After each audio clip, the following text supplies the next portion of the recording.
Hello, everyone. Welcome to My Gigsters, an exclusive podcast for rideshare and delivery drivers in Australia.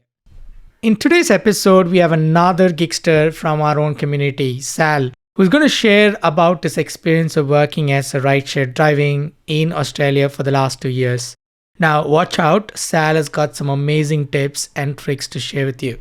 Sal, thank you so much for coming on the podcast. I really appreciate for you spending the time to share a bit about you, but also a number of other things. I'm so excited to hear your story. I think we'll, instead of wasting time, we'll dive into the topic. Sal, what brought you to rideshare and to this world of gig?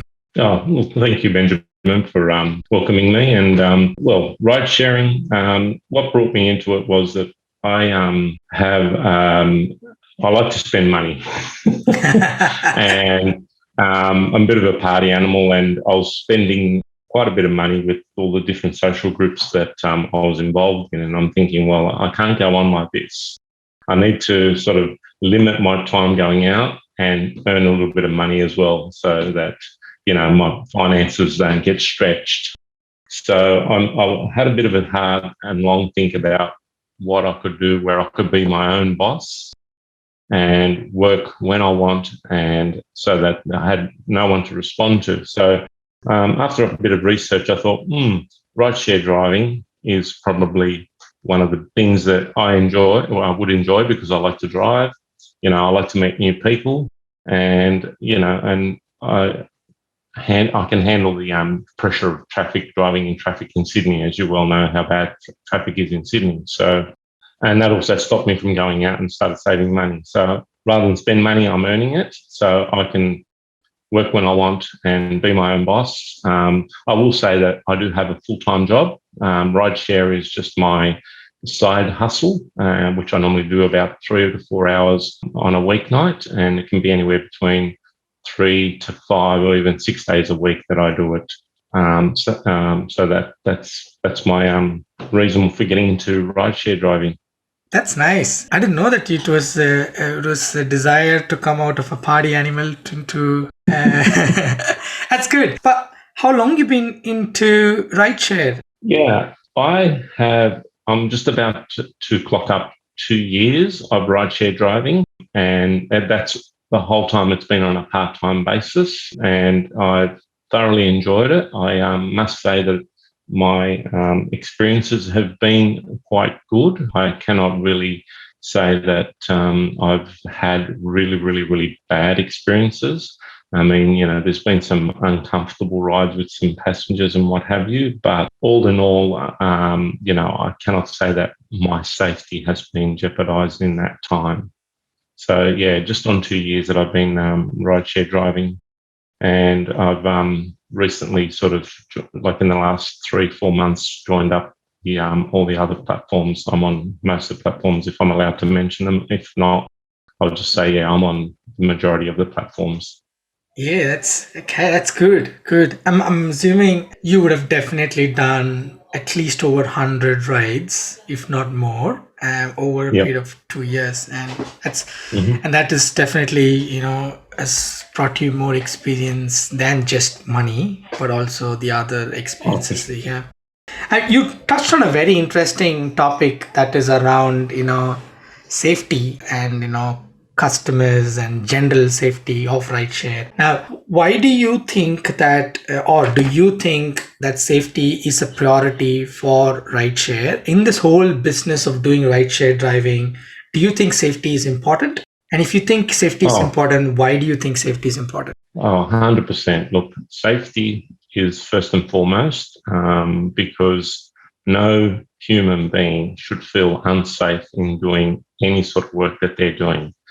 I, from experience, have had a fairly good safety record in the respect that, not many passengers have threatened me, or have I had to stop and immediately jump out of the car and let them out. And I've always tried to, unfortunately, as they say, never judge a book by its character. But if you pull up somewhere and you see that, there's a bunch of blokes, not to generalise here, but a bunch of people that are not behaving appropriately, are holding bottles of alcohol and or cups of alcohol.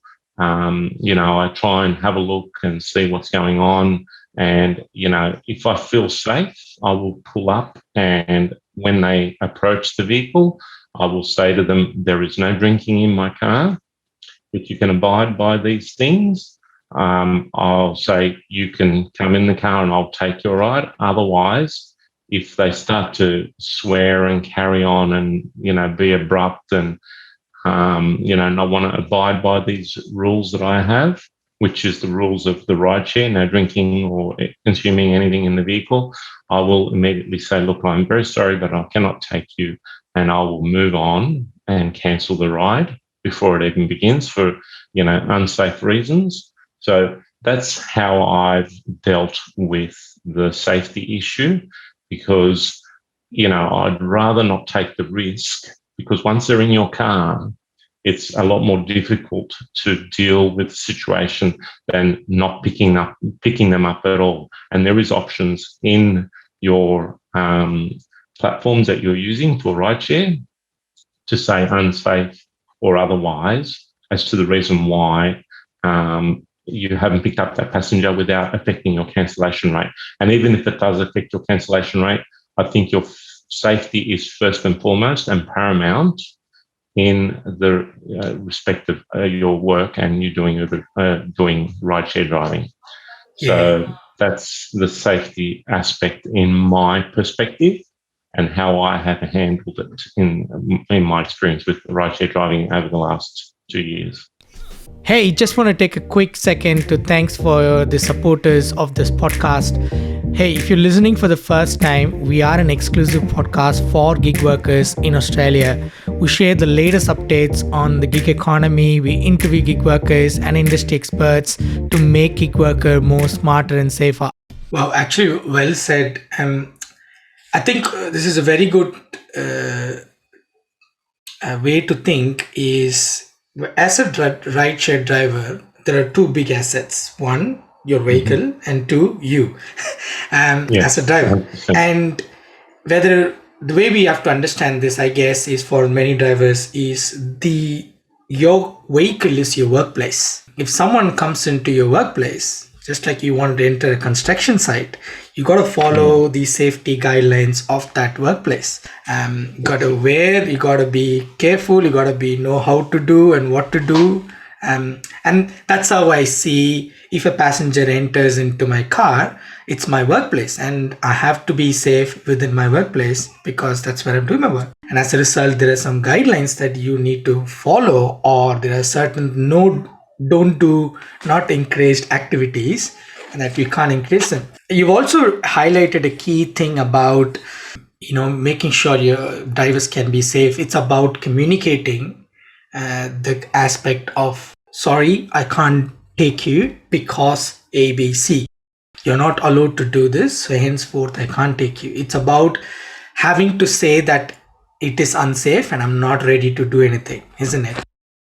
That's correct, yeah. Look, being clear and upfront with the riders is the most important thing. Like probably a couple of months ago, I'll give you a classic example. I was picking up this couple, and it was a male and a female, and the male was intoxicated to the point where he could not even walk straight.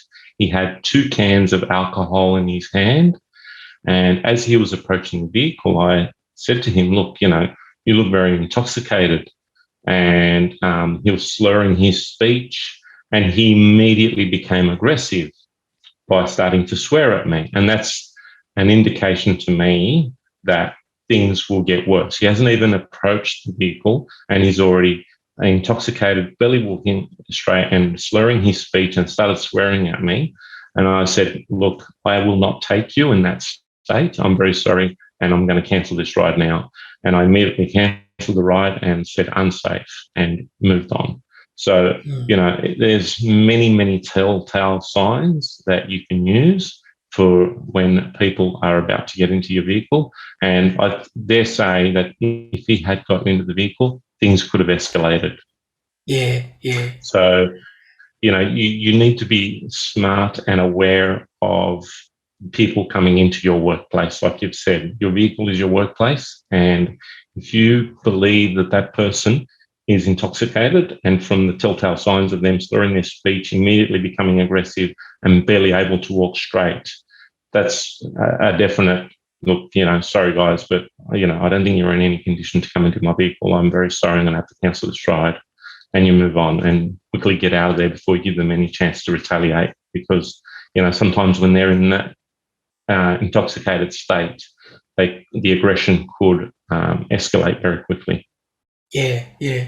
It's important to, as you mentioned, is to identify these early signs, or be aware of this symptoms or signs of unsafe things, and then being prepared. And also, I think when you mentioned, I definitely felt that you were much more calmer or much more composed in, okay, this is what's the situation, and I will take the best approach, instead of feeling anxious or scared or frightened. And that could be, that could have led into different situations, isn't it?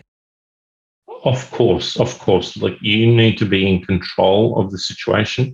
You need to use your perception and your senses to pick up on the information coming and the body language coming from your riders.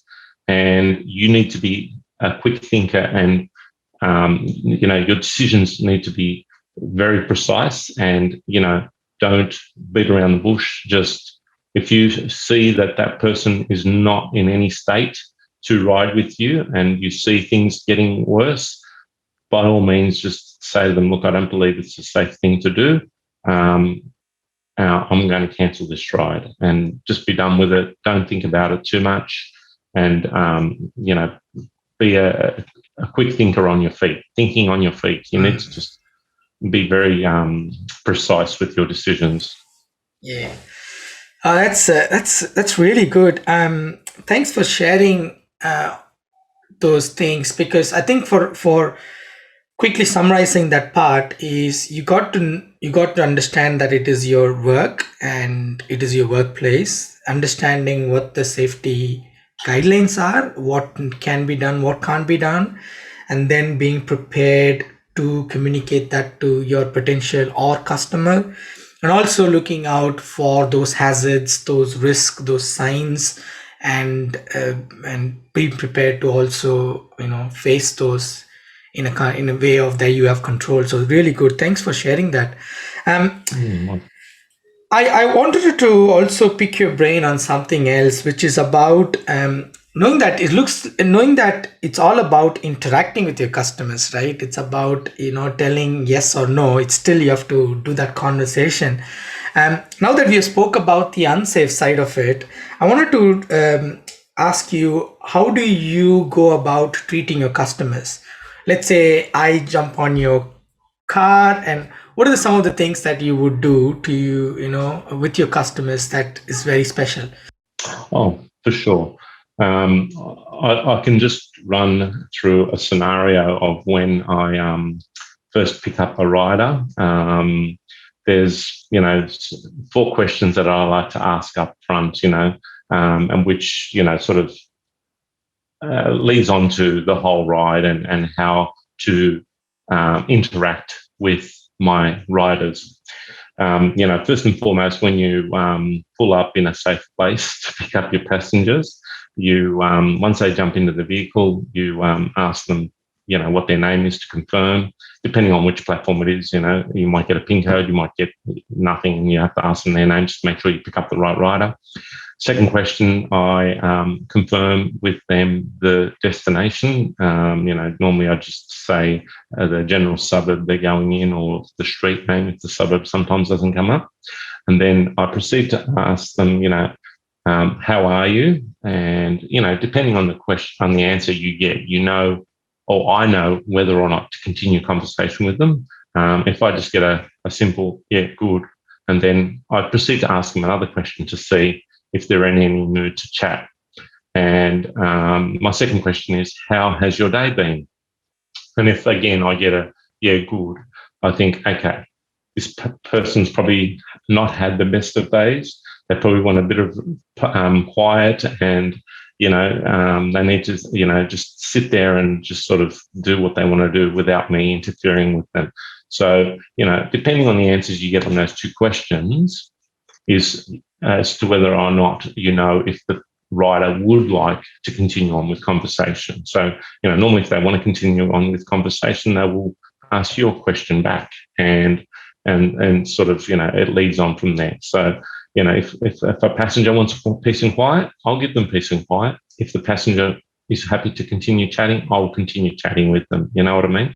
So, and just try and be as unbiased and neutral as possible about the things they're talking about. And that's about it. Normally I ask them, have you got any family, or you got any kids? Or I might tell them about my family and my kids and stuff like that. So, it's just working out whether or not a passenger wants to have a chat or not. Also, another thing I will point out, try and drive as smoothly as possible. You don't want your passengers to be sitting there on the edge of their seat, worried about what's coming around the corner when you're driving. And there has been many, many instances where I've picked up passengers and they've said, oh, I had to jump out of that last rideshare driver's car because his driving was just absolutely atrocious. And I said, really? I said, my goodness, that's terrible to hear. I said, look, I will make this ride as smoothly as possible. And they've jumped out of my car, happy as Larry, saying to me, look, you have really made my day. Thank you so much. And a lot of my passengers I've seen fall asleep as I'm driving because they feel so comfortable that they're able to just fall asleep as I'm driving. And that's a very good telltale sign that they are comfortable in your car. There's someone who came on our podcast earlier. His name is Josh Farr. He called this as the University on Wheels. And you are there talking to a lot of people, and communication is the key. I see every rideshare driver who have been successful and who love what they're doing. This is the same thing that I've heard is treat your customers and give them a great experience, because they're probably going to stay in your car for 15 minutes to a 45-minute drive. But all you can do is make sure they're comfortable, they're well treated, respected, their privacy is being, or they're kept, respected. And at the end of the ride, they feel they are safe and they've been taken to wherever they need to be taken. So I liked really that 4 questions. I'm definitely going to put that on the podcast description for anyone to steal it and use it. In hindsight, does having a great customer experience help you get more rides, help you earn more? Is it true? That was another exciting and great episode. I really thank the guests for participating and sharing their story. Now, for all the listeners, thanks for tuning in again and for supporting us. Please check out our other episodes right from your favorite podcast streaming app, and also connect us on Facebook at MyGigsters, or simply visit us on our website at mygigsters.com.au. This is Benjamin signing off, and until I see you on the next episode, drive safe and take care. Bye.